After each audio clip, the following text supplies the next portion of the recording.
Once upon a time, in the peaceful village of Nambala, nestled between the green arms of two sacred hills, there lived a humble old woman named Mama Kisu. She was known across the village as a healer, not with herbs or potions, but with stories. Her voice could calm a weeping child, mend quarrels, and stir forgotten joy in weary hearts. But Mama Kisu had grown tired. She had lived many seasons, and her bones now whispered of sleep. Still, there was one tale she had never told. One her own mother told her must only be shared when the village forgets the sound of kindness. And one season, the forgetting began. It started with a drought. The rains refused to kiss the soil, and the once proud river shrank into a cracked whisper. The yams withered, the goats cried from hunger. The people, desperate, began to hoard. Neighbors stopped greeting each other at dawn. Children fought over mangoes fallen too early from their trees. Even the chief, once generous, sealed his granary with thorn branches and guards. Mama Kisu watched in silence. Her heart broke more with every passing day. She tried to gather the children and tell them tales, but they no longer came.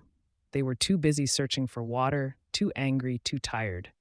Then one night, she heard the voice of her mother in a dream. "The time has come, Kisu. Open the last gourd." Mama Kisu rose before the sun and walked slowly to the back of her hut. Buried under years of dust and palm leaves was an old calabash gourd, sealed with red wax and bound in lion's hair. Her mother had told her, "Inside is a story so powerful it only needs to be heard once." She carried it to the village square.